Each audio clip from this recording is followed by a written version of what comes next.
सही है। देखो क्लास 10 का मैथ द्विघात समीकरण, ये हमारा तीसरा वीडियो है। कौन सा वीडियो है? तीसरा। तो आज का जो हमारा टॉपिक है वो क्या है? द्विघात समीकरण को द्विघात सूत्र या श्रीधराचार्य सूत्र से हल करना। अच्छा, श्रीधराचार्य का सूत्र क्या होता है? ये होता है कि x बराबर minus B plus minus under root B square minus 4ac और अपॉन 2a, ये होता है, ये होता है। अब इस सूत्र को हम कैसे ज्ञात करेंगे ये हमें जानना है। तो देखो, तो इसको निकालेंगे तो द्विघात समीकरण क्या होती है हमारी कि ax square plus B x plus c बराबर 0 और a का मान कभी भी 0 के बराबर नहीं होगा। यानी कहने का मतलब है जो एक्स स्क्वायर का गुणांक है कभी भी 0 के बराबर, अगर 0 के बराबर हो गया तो ये हमारा द्विघात समीकरण नहीं कहलाएगा। अब देखो, इस समीकरण से हमें द्विघात सूत्र में फाइंड करना है। कैसे फाइंड करेंगे? तो यहाँ पे क्या है? ax square plus B x plus c बराबर 0। अब c हमारा क्या है? ये अचर पद है, तो अचर पद को 0 की तरफ ले जाओ। ये प्लस है, दूसरी तरफ जाएगा, क्या हो जाएगा? माइनस। तो ax square plus B X बराबर क्या हो गया? Minus c। अब a से क्या करेंगे? a से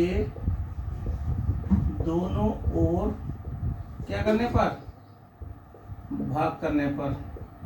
तो भाग करो, तो ax square upon a plus B x upon a बराबर माइनस सी अपॉन ए। ए से ए कट गया, तो यहाँ पे गया x square plus b upon a into x बराबर माइनस सी अपॉन ए।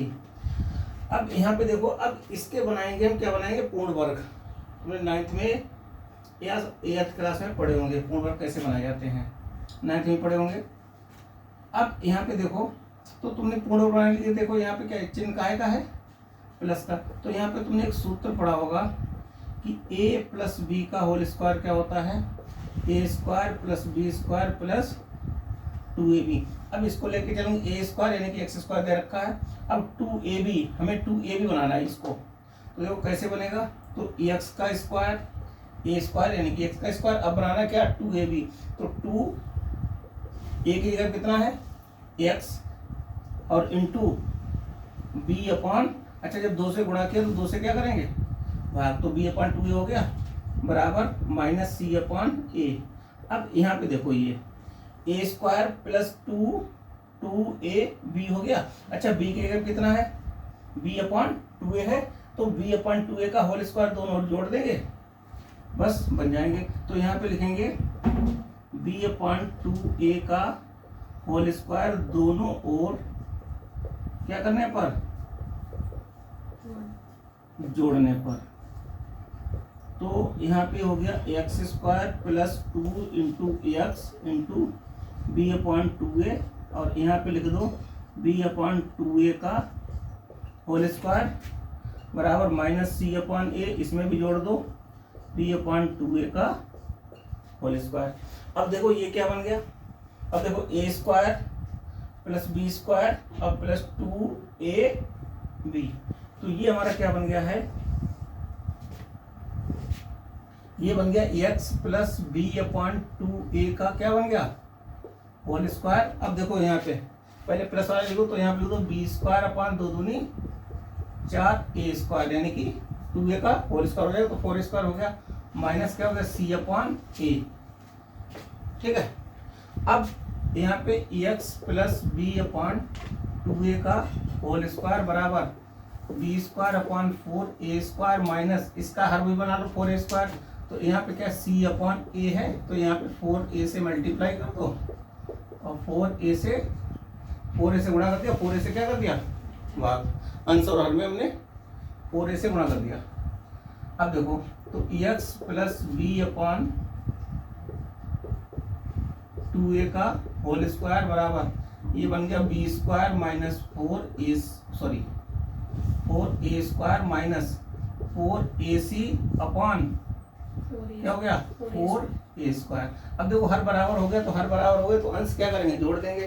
तो ये हो गया x plus b upon 2a का होल स्क्वायर बराबर ये हो गया है हमारा 4a² एलसीएम आ गया, तो b² माइनस क्या हो गया 4ac। अब यहाँ पे देखो ये जो किसमें दे रखा है, द्विघात समीकरण दे रखा है, तो यहाँ पे x के कितने मान आएंगे 2, एक धनात्मक आएगा एक ऋणात्मक। तो यहाँ से क्या करेंगे, अब इसका ले लो वर्गमूल लेने पर, वर्गमूल लेने पर जब वर्गमूल लेंगे स्क्वायर हट जाएगा, अब इधर क्या आ जाएगा प्लस माइनस अंडर रूट की लग जाएगा, तो x plus b upon 2a बराबर प्लस माइनस और under root b² minus 4ac बटे 2a, सॉरी 2a नहीं 4a², 4a²। अब देखो यहाँ पे x plus b upon 2a बराबर प्लस माइनस, एक प्लस में आएगा एक किस में आएगा, अच्छा 4 का अंडर रूट क्या होता है 2 और a² का अंडर रूट क्या होगा 1, यानी कि इसके घात हट जाएगी, तो यहाँ पे आ जाएगा under root b² minus 4ac और 4a² को क्या लिख सकते हैं हम 2a।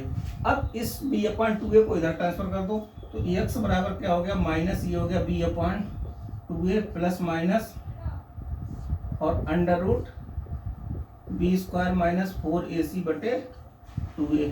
अब यहाँ पे एलसीएम कितना आ गया 2a, तो minus b plus minus under root b² minus 4ac, और यही हमारा क्या आ गया श्रीधराचार्य का सूत्र कह सकते हो या कह सकते हो द्विघात सूत्र। ठीक है, ये सूत्र क्या कहलाएगा, द्विघात सूत्र कहलाएगा या श्रीधराचार्य का सूत्र कहलाएगा। चलो इसको यहाँ पे लिख दें,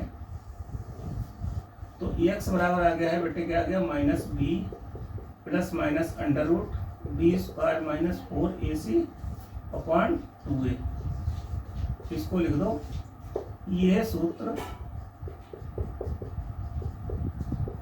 द्विघात सूत्र या श्री धराचार्य का सूत्र कहलाता है। इस सूत्र की सहायता से, द्विघात सूत्र की सहायता से किसी भी द्विघात समीकरण के हम गुणनखंड कर सकते हैं, यानी कहने का मतलब है उसको द्विघात समीकरण को हम हल कर सकते हैं, चाहे उसके गुणनखंड हो या ना हो। ठीक है, बहुत से समीकरण ऐसे होते हैं जिनके गुणनखंड हो जाते हैं, कुछ के गुणनखंड नहीं होते हैं, तो उनके गुणनखंड उसको हम कैसे हल करते हैं द्विघात सूत्र की सहायता से। तो ये है हमारा। अब यहाँ से x के 2 मान मिलेंगे, तो x के 2 मान कौन कौन से मिलेंगे, अब यहाँ पे निकाल दो द्विघात समीकरण के क्या निकाल रहे हैं मूल, यहीं पे निकाल दो। तो देखो एक बार क्या लेंगे प्लस चिन्ह लेने पर, तो प्लस चिन्ह लेंगे तो x का मान क्या हो जाएगा, क्या हो जाएगा minus b plus under root b² minus 4ac upon 2a, अब इसी को हम बेटे क्या मान लेते हैं अल्फा, जो मूल मानते हैं अल्फा, तो यही हमारा हो गया। अल्फा बराबर क्या हो जाएगा, तो इसको हम x बराबर अल्फा भी लिख सकते हैं और बराबर क्या लिख सकते हैं माइनस b और plus under root b² minus 4ac upon 2a, तो एक मूल तो हमारा ये आ गया। अच्छा दूसरा मूल यहीं पे निकालना या इधर निकालें, इधर लिखें, ठीक है। अब देखो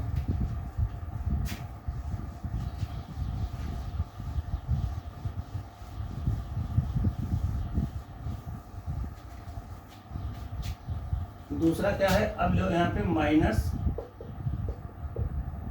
चिन्ह लेने पर, तो माइनस चिन्ह लेंगे। अब यहाँ पे पहले तो प्लस लिया था, अब क्या लेंगे माइनस, तो x बराबर क्या हो जाएगा माइनस b और minus under root b² minus 4ac upon 2a, और इसको हम क्या दूसरा मूल क्या मान लेते हैं बीटा, तो ये x बराबर बीटा बराबर क्या आ गया हमारा minus b minus under root b² minus 4ac upon 2a। तो ये हमारे दोनों मूल हमें प्राप्त होगा। एक मूल मिला अल्फा बराबर minus b plus under root b² minus 4ac upon 2a, दूसरा मिला बीटा बराबर minus b minus under root b² minus 4ac upon 2a। अच्छा देखो मूल तो बराबर है लेकिन इनके चिन्ह कैसे हैं, समझ गए। तो ये हमारे अब इन्हीं की सहायता से हमें मूलों का योगफल कैसे ज्ञात करोगे, मूलों का गुणनफल कैसे ज्ञात करोगे, वो इसी से निकालेंगे।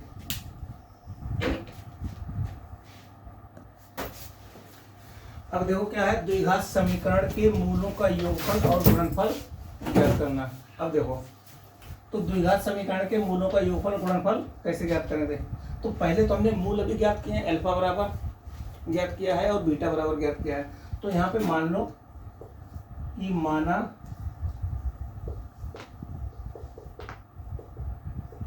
द्विघात समीकरण के मूल अल्फा और क्या है, बीटा है। इनके मान अभी हमने ज्ञात किए हैं। तो अल्फा बराबर क्या ज्ञात किया है कि minus B plus under root B square minus 4ac upon 2a, और बीटा बराबर भी हमने ज्ञात किया है कि minus B minus under root B square minus 4ac और अपॉन 2a।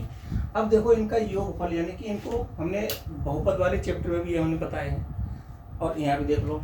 तो इनका योगफल कैसे निकालेंगे, पहले निकालेंगे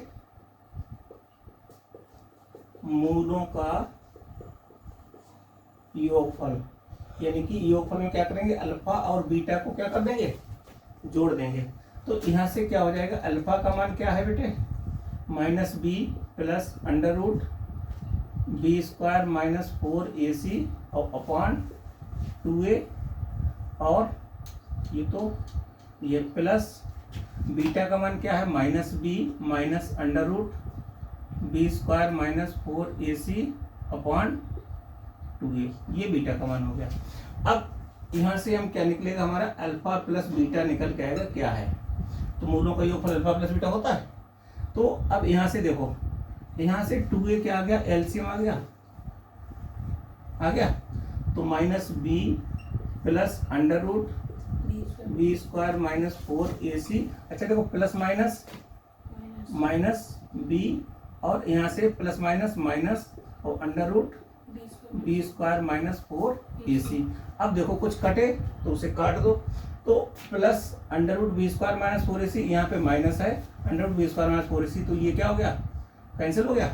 तो अल्फा प्लस बीटा का मान बेटे क्या आ गया, तो माइनस बी क्या हो गया, माइनस का 2b अपॉन 2a। तो 2 से हमारा 2 कैंसिल हो गया। तो अल्फा प्लस बीटा का मान क्या आ गया, माइनस बी अपॉन a, यानी कि अल्फा प्लस बीटा मूलों का योगफल क्या आ गया, माइनस बी अपॉन a। अच्छा द्विघात समीकरण में, द्विघात समीकरण हमारी क्या है कि क्या होती है, ax square plus bx plus c बराबर 0 होती है। a का मान 0 के बराबर नहीं होता है। अब यहाँ पे देखो b क्या है, b क्या है, यहाँ पे b बोला जाएगा x का गुणांक, ये क्या बोला जाएगा, एक्स स्क्वायर का गुणांक। तो इसको हम ये भी लिख सकते हैं कि माइनस एक्स का गुणांक और बटे ए क्या बोला जाएगा, एक्स स्क्वायर का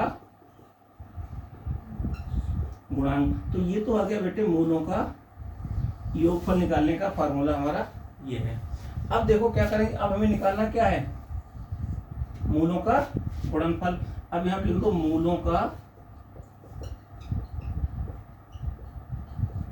गुणनफल अल्फा बीटा। वैसे टीचर लोग यहाँ क्या करते हैं, सीधे ये सूत्र बता देते हैं, लेकिन ये नहीं बताते ये कहाँ से निकल के आया, समझ गए। वो ये बता देंगे कि मूलों का योगफल क्या होता है, माइनस बी अपॉन ए, या कहेंगे माइनस एक्स का गुणांक और बटे एक्स स्क्वायर गुणांक, लेकिन उनसे कोई कहाँ से निकल गया तो ये नहीं बताते हैं। अब देखो यहाँ पे गुणनफल निकालेंगे तो अल्फा का मान कितना है, अल्फा का मान कितना है, ये दिया हुआ है। तो ये है minus B plus under root B square minus 4ac upon 2a, और minus B minus under root B square minus 4ac upon 2a। अब यहाँ पे देखो, यहाँ पे क्या हो गया, अल्फा बीटा क्या हो गया। अब यहाँ पे देखो तो 2a इंटू 2a क्या हो गया, 4a स्क्वायर हो गया। तो अंश अंश गुणा हो गया और हर की, तो यहाँ पे हो गया 4a स्क्वायर। अब यहाँ से देखो, यहाँ से minus B plus under root B square minus ये हो गया है 4ac into minus B minus under root B square minus 4ac। अब यहाँ पे देखो, इसमें एक फार्मूला हमारा लगेगा। क्या तुमने एक सूत्र पढ़ा होगा कि क्या होता है कि ए स्क्वायर माइनस बी स्क्वायर शर्त में क्या होती है कि ए प्लस बी और ए माइनस बी। ठीक है, देखो अब यहाँ पे इसको ए मान लें और इसको क्या मान लें बी, तो minus B plus under root B square minus 4ac minus B minus under root B square minus 4ac। तो यहाँ पे A square minus B square की शर्त में क्या फॉलो होगी, तो देखो यहाँ पे क्या हो जाएगा, तो यहाँ पे हो गया है अल्फा बीटा बराबर क्या हो गया है, ये तो आ गया बेटे 4a स्क्वायर। अब यहाँ पे देखो ये हो गया माइनस बी का होल स्क्वायर और minus under root B square minus 4ac का होल स्क्वायर। तो स्क्वायर से क्या हो गया अंडर रूट कट जाएगा, तो यहाँ पे क्या बचा अल्फा बीटा बराबर, देखो माइनस का वर्ग क्या होता है प्लस, तो ये हो जाएगा बी स्क्वायर माइनस ये हो गया बी स्क्वायर माइनस 4ac बटे 4a स्क्वायर।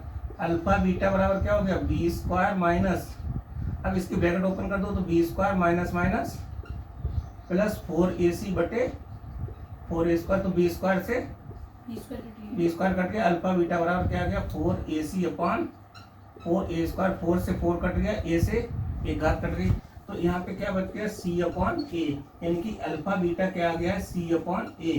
अच्छा c यहाँ पे क्या कहलाएगा द्विघात समीकरण में, अचर पद कहलाता है, तो c क्या कहलाएगा अचर पद, ये हो गया अचर पद बटे a क्या कहलाएगा द्विघात समीकरण में x स्क्वायर का गुणांक, तो यहाँ पे तो x स्क्वायर का गुणांक। ठीक है, तो ये हमारे आ गया है मूलों का गुणनफल कैसे प्राप्त करोगे और मूलों का योगफल कैसे प्राप्त करोगे, ये यहाँ से निकला है। तो मूलों का योगफल और मूलों का गुणनफल किस तरीके से निकालेंगे, हमने दोनों तरीके गुणनफल भी निकाल दिया और योगफल भी निकाल दिया। ठीक है, तो इनकी सहायता से हम मूलों का योगफल भी निकाल सकते हैं और गुणनफल भी निकाल सकते हैं।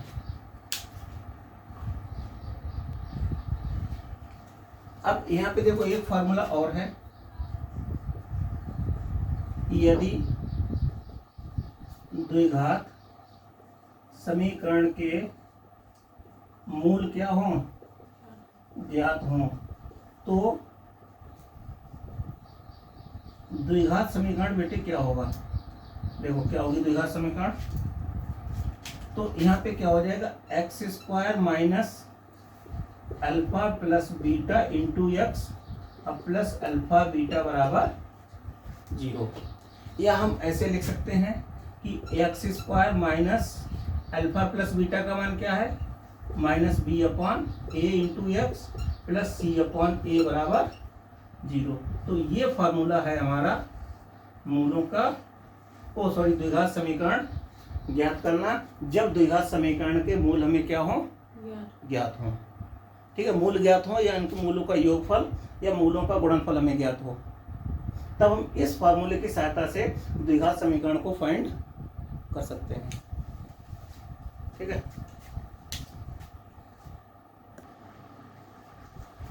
देखो अब क्या करा है कि द्विघात समीकरण अगर दे रखी हो तो उसका हम विविक्त कर यानी कि डिस्क्रिमिनेंट कैसे ज्ञात करेंगे, तो क्या है डिस्क्रिमिनेंट यानी कि विविक्त कर को हम डी से रिप्रेजेंट करते हैं, कैपिटल डी। तो क्या है किसी द्विघात समीकरण a x square plus B x plus c बराबर 0 और ए का मान कभी भी 0 के बराबर नहीं होगा, पॉजिटिव हो सकता है नेगेटिव हो सकता है लेकिन 0 के बराबर नहीं होगा के लिए जो बी स्क्वायर माइनस 4ac अभी मैं निकाला है उसमें द्विघात सूत्र में या घराचार सूत्र में, तो बी स्क्वायर माइनस 4ac को द्विघात समीकरण का हम क्या कहते हैं विविक्त कर कहते हैं, और इसे कैपिटल डी से क्या करते हैं प्रदर्शित करते हैं। तो विविक्त कर कैपिटल डी बराबर क्या होता है, विविक्त कर कैपिटल डी बराबर होता है बी स्क्वायर माइनस 4ac। अब इसी सूत्र की सहायता से हम द्विघात समीकरण के मूलों की प्रकृति को ज्ञात कर सकते हैं कि द्विघात समीकरण के मूलों की प्रकृति कैसी है। ठीक है, अब कि द्विघात समीकरण के मूल वास्तविक हैं या समान हैं, वास्तविक हैं या असमान हैं, वास्तविक नहीं है और वास्तविक नहीं होंगे तो कैसे होंगे काल्पनिक, जब वास्तविक नहीं हो तो काल्पनिक होंगे। ठीक है, तो यहाँ पे 3 कंडीशन बनेंगी। तो यहाँ पे हेडिंग लगाओ, द्विघात समीकरण के मूलों की प्रकृति ज्ञात करना। ठीक है, द्विघात समीकरण के मूलों की प्रकृति ज्ञात करना। तो द्विघात समीकरण के मूलों की प्रकृति ज्ञात करने के लिए हमें विविक्त कर का मान मालूम होना चाहिए। अगर विविक्त कर का मान मालूम नहीं है तो हम मूलों की प्रकृति को ज्ञात नहीं कर सकते हैं। तो यहाँ पे विविक्त कर d बराबर क्या है, बी स्क्वायर माइनस 4ac, ये हमारा फॉर्मूला है। अब यहाँ पे कंडीशन फर्स्ट क्या कह रही है कि यदि विविक्त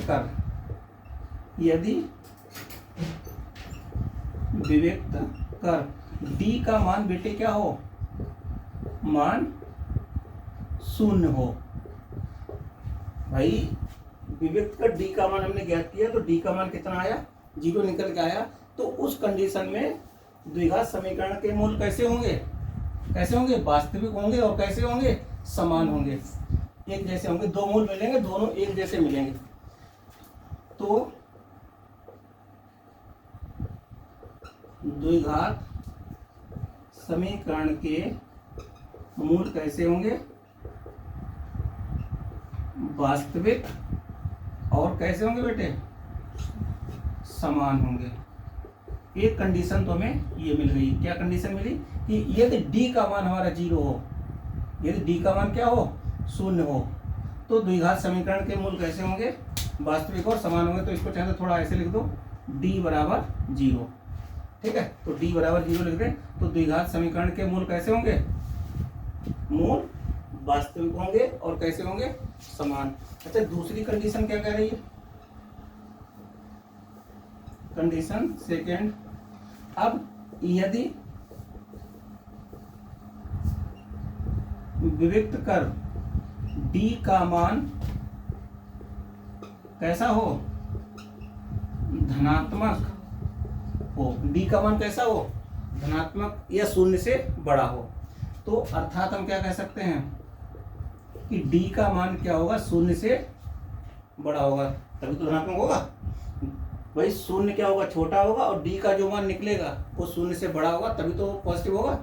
तो यहाँ पे ये कंडीशन बनी। तो इस स्थिति में d विविक्त कर d का मान क्या है, 0 से बड़ा है, यानी कि धनात्मक है। तो द्विघात समीकरण के मूल कैसे होंगे, तो द्विघात समीकरण के मूल वास्तविक तो होंगे, कैसे होंगे, वास्तविक और कैसे होंगे, असमान होंगे, यानी कि समान नहीं होंगे। मूल वास्तविक होंगे और कैसे होंगे, वास्तविक और असमान होंगे। ठीक है, ये दूसरी स्थिति आपको मिल गई। अब तीसरी स्थिति में क्या कह रहा है,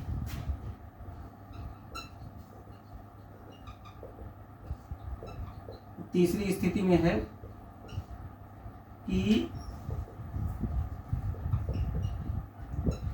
यदि विविक्त कर यानी कि d का मान कैसा हो बेटे,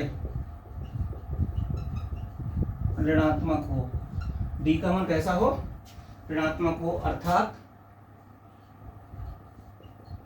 d क्या हो, छोटा हो, और 0 क्या हो, बड़ा हो। माइनस में जो संख्याएं होती हैं वो हमारी सभी क्या होती हैं, 0 से छोटी होती हैं, और प्लस में जो संख्याएं होती हैं वो सभी हमारी 0 से बड़ी होती हैं। तो यहाँ पे क्या कह रहा है, यदि विविक्त का d का मान कैसा हो, ऋणात्मक हो, यानी कि d इज लेस देन 0, इसको बोलेंगे d इज ग्रेटर देन 0, इसको बोलेंगे, इसको क्या बोलेंगे, d इज लेस देन 0। तो समीकरण बोले तो द्विघात समीकरण है, तो द्विघात समीकरण के मूल कैसे होंगे, अवास्तविक और कैसे होंगे, और काल्पनिक होंगे। यानी कि द्विघात समीकरण के मूल वास्तविक नहीं होंगे और कैसे होंगे, काल्पनिक होंगे। तो ये हमारी 3 कंडीशन है द्विघात समीकरण के मूलों की प्रकृति ज्ञात करने की। क्या है पहली कंडीशन, यदि विविक्त का डी का मान हमारा 0 है अर्थात डी बराबर 0, तो द्विघात समीकरण के मूल कैसे होंगे, वास्तविक और समान, वास्तविक और समान। दूसरी कंडीशन क्या है, यदि विविक्त का डी का मान धनात्मक हो यानी कि पॉजिटिव अर्थात डी इज ग्रेटर देन 0, तो द्विघात समीकरण के मूल कैसे होंगे, वास्तविक होंगे और कैसे होंगे, असमान होंगे यानी कि बराबर नहीं होंगे। तीसरी कंडीशन में क्या कह रहा है कि यदि विविक्त का डी का मान कैसा हो, ऋणात्मक हो अर्थात डी इज लेस देन 0, तो द्विघात समीकरण के मूल कैसे होंगे, अवास्तविक होंगे यानी कि वास्तविक नहीं होंगे और कैसे होंगे, काल्पनिक होंगे। ठीक है, जिनकी हम कल्पना नहीं कर सकते हैं। कल्पना, अब देखो क्वेश्चन क्या, इसी पे आधारित क्वेश्चन देख लो कि द्विघात समीकरण के मूलों की प्रकृति ज्ञात कीजिए। तो ये हमें द्विघात समीकरण दे रखा है, क्या दे रखा है कि 2x² + 5x - 4 = 0। तो ये हमारा द्विघात समीकरण है, क्योंकि x की अधिकतम कितनी घात है, 2। अब यहाँ पे देखो तो इसकी तुलना कर दो पहले, तो ax² + bx + c = 0 से क्या करेंगे, तुलना करने पर सवाल लगाने का तरीका समझो, एक सवाल लगा लो सब लग जाएंगे। तो पहले एक, अब देखो a का मान कितना होगा, 2, भाई ये भी a किसका गुणांक है, x² का, और यहाँ पे 2 किसका गुणांक है, x² का। तो a का मान कितना हो गया, 2, b का मान कितना हो गया, 5, c = -4। अब यहाँ पे क्या निकालना है हमें क्या निकालना है, मूलों की प्रकृति। तो मूलों की प्रकृति बिना विविक्त करके हम ज्ञात नहीं कर सकते। तो सबसे पहले यहाँ पे निकालेंगे बेटे हम विविक्त कर, यानी कि d बराबर निकाल दो b² - 4ac। तो d बराबर b का मान कितना है, 5 का स्क्वायर - 4, a का मान कितना है, 2, c का मान कितना है, -4।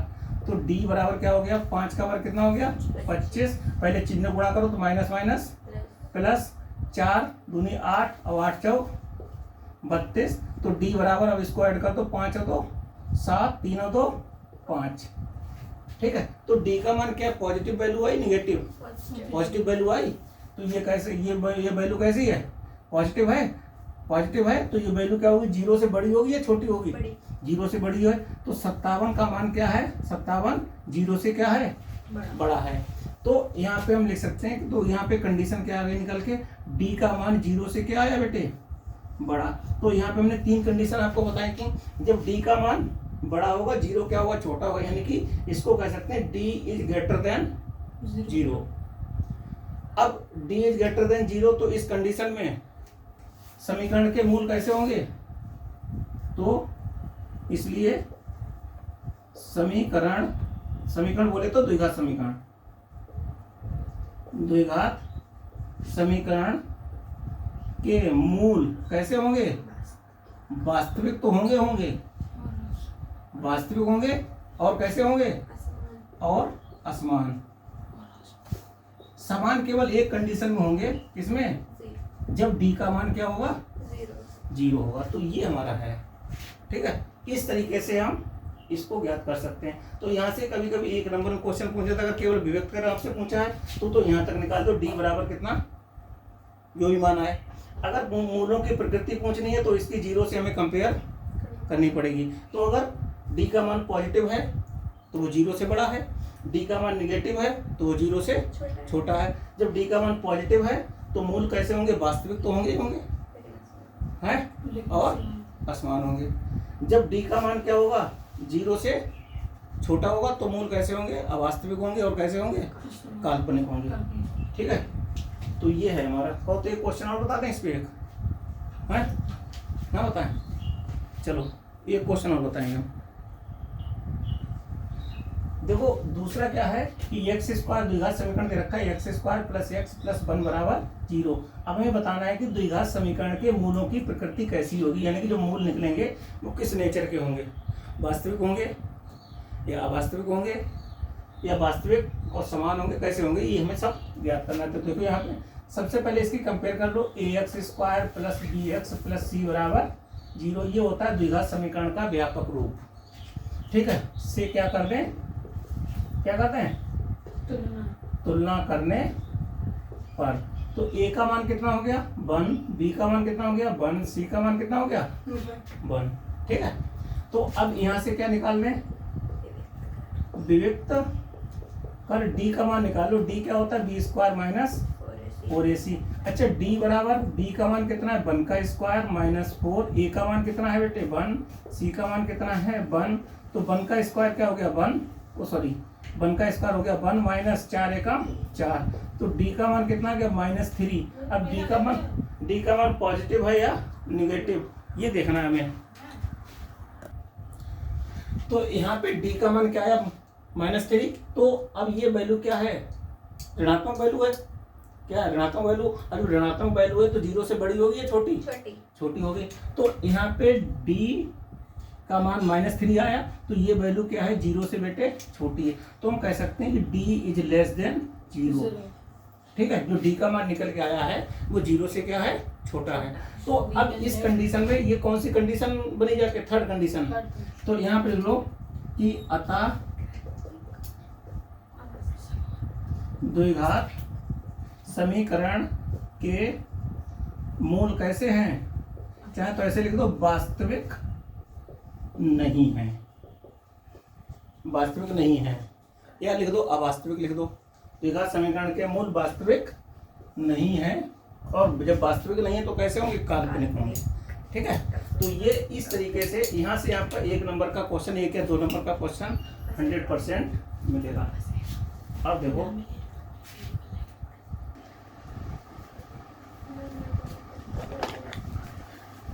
तो ठीक है, फिर मिलते हैं हम अपने नेक्स्ट वीडियो में।